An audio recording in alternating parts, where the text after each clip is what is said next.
Good evening and welcome to the CW News at 10. I'm Lee Mahaffey. It looks like the season's first snow has come and gone in central Virginia. Rob, at first we were told we might be able to attend this meeting and listen to the discussion, particularly about baseball.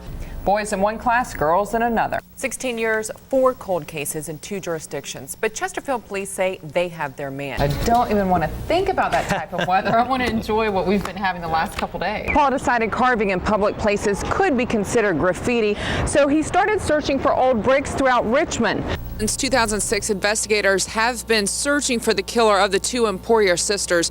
And tonight a suspect sits in jail, and today is the day the victim's family has been waiting for. It looks like the season's first snow has come and gone in central Virginia. We only saw a few flurries earlier today here in Richmond, but to our north and west, they saw a bit more. In fact, it even closed some schools. Aaron Justice joins us now to let us know if any more of the white stuff is in our forecast. Hi, Aaron. As we mentioned, people living to the north and west of Richmond got hit a little bit harder by today's blast of winter weather. Early morning snow caused some problems for commuters. Officials say in Greene and Madison counties there were more than 50 accidents in about 4 hours, many of them due to people speeding and not being careful enough in this wintry mix. And concentrate on what's ahead of us. VDOT will keep salting and sanding throughout the night as temperatures continue to fall. And they warn drivers the water can refreeze and create black ice, so take it slow on the roads in the morning. There are several important tips you should remember anytime there's the chance you could be driving in slick, wintry conditions. Always remember to slow down. The faster you drive, the more likely you are to lose control if you hit black ice. Back off. If you're tailgating, you may not have time or room to stop. Make sure that your tires have plenty of tread and are at the proper pressure. And remember to be careful on bridges and overpasses. They freeze before the rest of the road.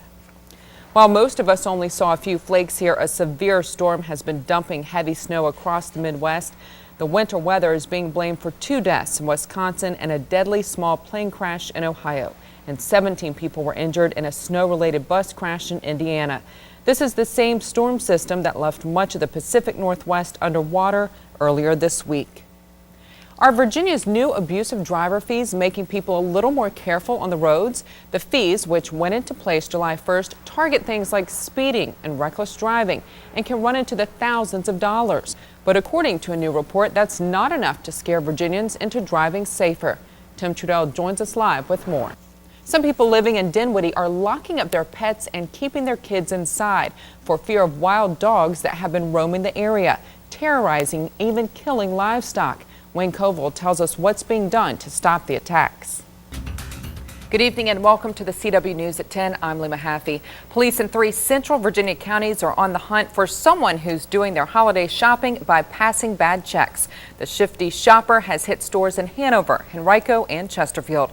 John Burkett joins us live from one of the stores targeted with more on how you can help track him down. John. All right, thanks, John. Richmond police are looking for a killer tonight. 25-year-old Jerry Bloomfield was found shot early this morning in a house in the 2300 block of Ambrose Street. He was rushed to the hospital where he later died. Police believe the shooting may have been drug-related. It's the city's 49th murder of the year.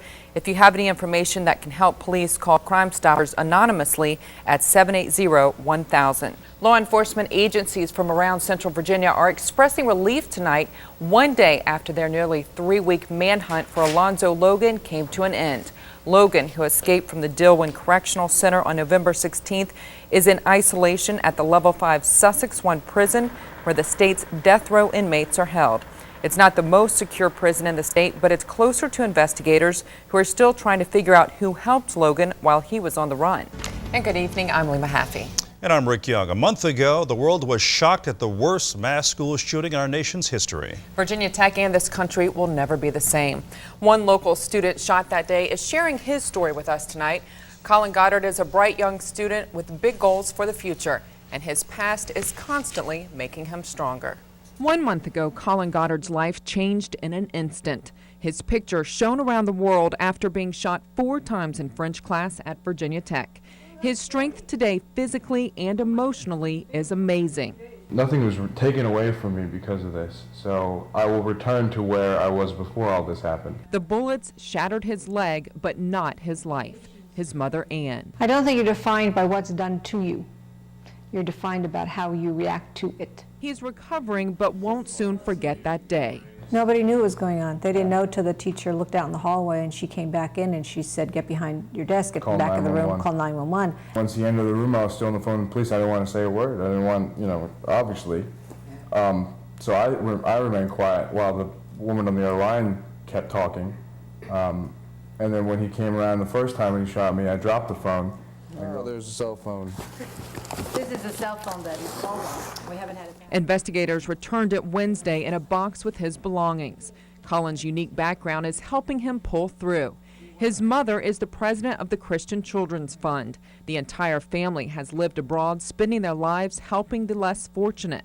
It wasn't a sheltered life. That's how I want to put it. I think it was a life that showed you lots of bad things happen to very good people. Born in Kenya, raised in countries like Somalia and Egypt, Colin has dual citizenship, British and American.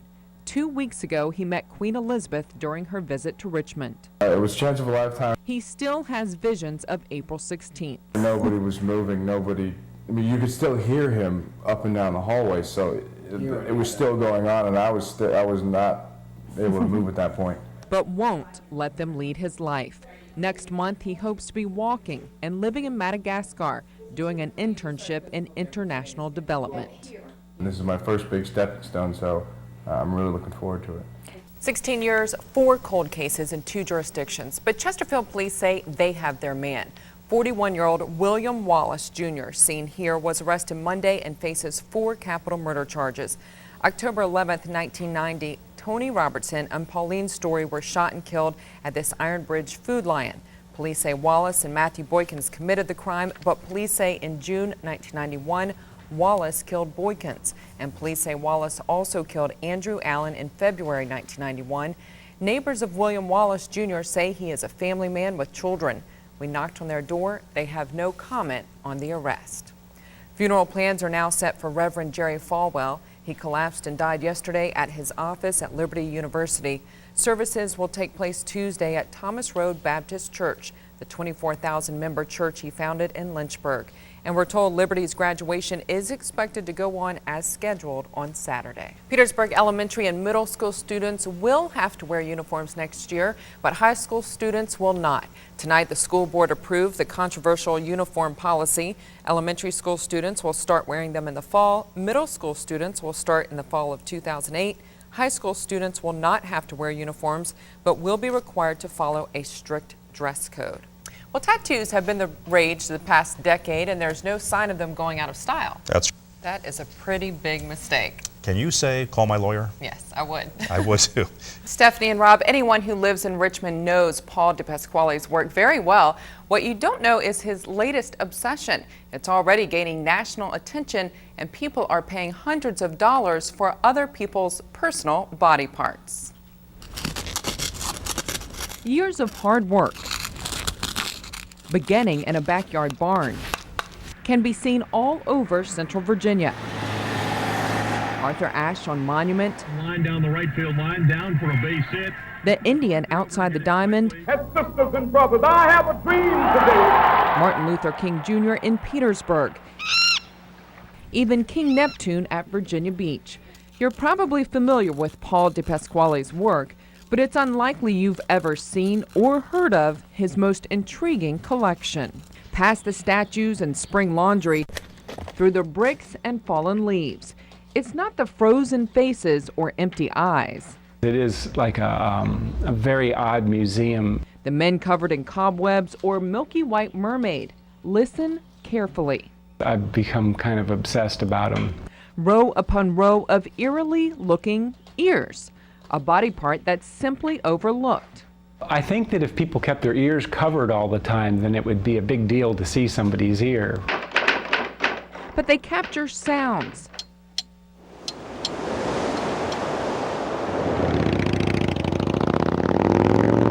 And keep us balanced. To many, ears are just a flap of tissue covering cartilage with a wedge of fat hanging down. To one man, there's so much more. I probably have about 80 drawings of ears. And he's capturing his fascination by first drawing or photographing. The advent of a cell phone has made it easier to take pictures of various people's ears. All sorts of them. Henry Kissinger, I've always admired his ears. In this case, this is the manager of my bank. And then, you know, this is my mechanic's ear. So this is Daniel Shore's ear of National Public Radio. He even has Virginia's Governor Tim Kaine's outerwear on the wall. So who's wearing his favorite ear of all? He's got one of the best ears in Richmond. This man, Dr. Charles Bryan. I don't give a lot of thought to my ears. Like most of us. As far as I'm concerned, you see one ear, you've seen them all. But now the director of the Virginia Historical Society is proud of his protrusion. So how and when did De Pasquale's ear fetish begin? Years ago in Italy while studying in Rome. I carved one ear at a site in Pietrasanta, and I left a small ear there carved, didn't sign it and didn't date it. Ever since, his ears have been hearing music all over the world, including Half Moon Bay in California. I want them to be little surprises, little valuable surprises in the landscape. Paul decided carving in public places could be considered graffiti, so he started searching for old bricks throughout Richmond. Soft ones like this one from the 1800s work well, and he finds them along the banks of the James and throughout old parking lots. Now up here you have your daughter's ears. They're mostly of family, friends, even famous people. We wondered why one was so large. That's what James' ear looks like, except that it's not this big. It's smaller than this, but James is a good listener. Paul believes each ear expresses a lot. They all develop little stories within themselves. He plans to carve 1,000 of them. And the date of this is 1/28/06. Sketching while sitting in a coffee shop. This one's Ashland Coffee and Tea, and so is this one. Or snapping a shot while working. You've got two things going on there. Overlooking the obvious and searching for the sublime. Or sometimes just unusual looking ears, like that one. That's a pretty good ear. So next time you look in the mirror and are having a bad hair day, think about this. And it's really hard to have a bad ear day. CBS 6 News had a crew at the rally. Arlie Mahaffey scored a one-on-one interview with the candidate just after he finished his speech. She's live in Norfolk. Well, Stephanie, 22,000 supporters packed Harbor Park tonight here in Norfolk for Obama's 9th visit since June. We were the only station to have cameras backstage. Our photojournalist Bob Hoganson captured these private and personal moments of Obama pacing back and forth in a hallway just before he addressed the crowd. We were up close and personal as he ran up on stage to talk about the economy, tax relief, and health care. Then Obama joined us backstage for an exclusive one-on-one interview. Thursday, tell us, why is it so important right now to hit Virginia so hard? Listen, Virginia is in play. I think that we're seeing a lot of enthusiasm here on the ground. People are getting organized. They are tired of years of failed economic policies, and I think the message we have of middle-class tax cuts, fixing the healthcare system to lower premiums, to make college more affordable, to create an atmosphere of job creation in this country in areas like renewable energy. All that is something that I think appeals to the people of Virginia, and I think that we're not only going to get Democratic votes, but some independent and Republican votes as well. A lot of people are, maybe some people on the fence right now, thinking about who they're going to vote for next Tuesday. You spoke with small businesses tonight. Some of those small business owners might be concerned about the redistribution of wealth. What would you say to them? Well, look, if you look at my plan, 98% of small businesses make less than $250,000 a year. I want to give them a tax break, eliminate capital gains tax. I want to make sure that they're getting a 50% tax credit if they give health care to their employees that a lot of them want to do, but they just can't afford. That we're going to make sure that many of them who are individual proprietors, that they're actually getting an income tax break, typically those making less than $200,000. So the plan that we have is focused on small businesses.